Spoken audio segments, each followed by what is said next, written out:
এত সহজভাবে যদি বাসায় পিৎজা তৈরি করা যায় তাহলে বাইরে যেয়ে খাওয়ার কি দরকার। সুপ্রিয় দর্শক, আসসালামু আলাইকুম। সবাই কেমন আছেন? আশা করি সবাই ভালো আছেন। আজ আমি আপনাদেরকে খুব সহজভাবে স্পাইসি পিৎজা তৈরি করে দেখাবো। আশা করি ভিডিওটা আপনাদের ভালো লাগবে এবং উপকারে আসবে। আর ভিডিওটা ভালো লাগলে শুরু থেকে শেষ পর্যন্ত দেখে সুন্দর একটা গঠনমূলক কমেন্ট করার অনুরোধ রইল। সেই সঙ্গে ভিডিওটা কন্টিনিউ করার অনুরোধ রইল। চলুন তাহলে কথা না বাড়িয়ে আমরা মূল রেসিপিতে চলে যাই। পিৎজা তৈরি করার জন্য পিৎজার ডো তৈরি করতে হবে। এই জন্য আমি নিয়েছি একটা বলের মধ্যে 3 কাপ ময়দা। আমার পরিমাণ মতো নিয়েছি, আপনারা চাইলে আরও কম অথবা বেশি নিতে পারেন। আর আপনারা যদি চান যে ডোটা আটা দিয়ে তৈরি করবেন তাহলে সেক্ষেত্রেও কিন্তু আটা দিয়ে তৈরি করতে পারেন।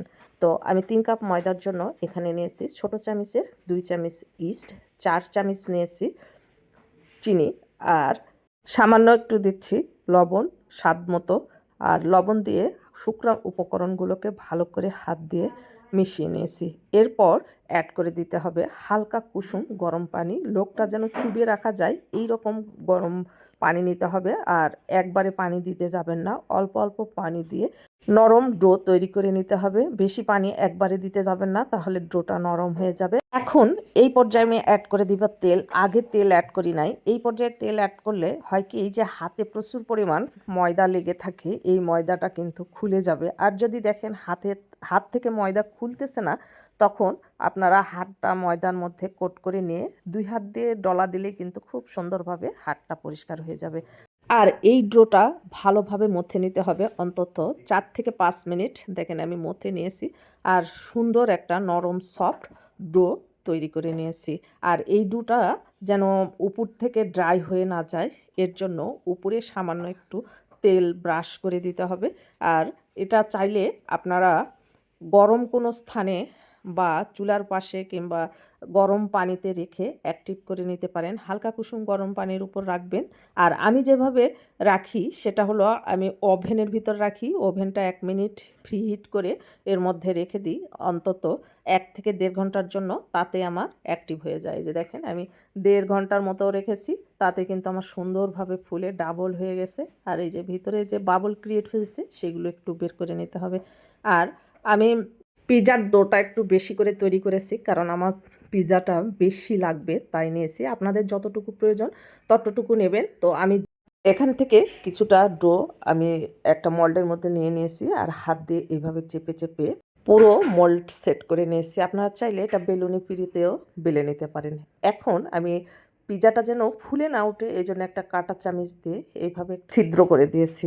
আর এই পর্যায়ে এখন আমি দিয়ে দিচ্ছি টমেটো সস। আপনাদের হাতের কাছে যদি পিৎজা সস থাকে তাহলে দিবেন, যদি না থাকে তাহলে টমেটো সস এইভাবে আমার মতো ব্রাশ করে নেবেন।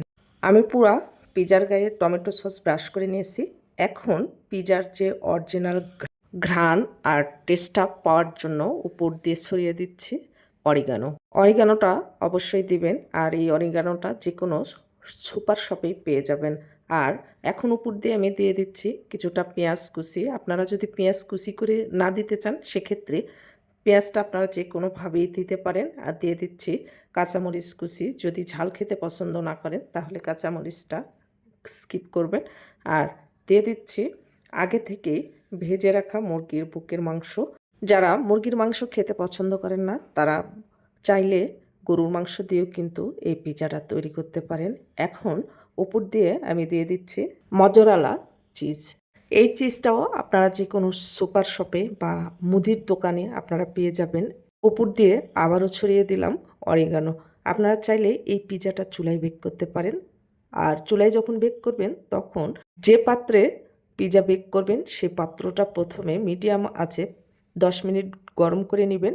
এরপর পিৎজার ট্রেটা বসিয়ে 15 মিনিট থেকে 20 মিনিট বেক করবেন।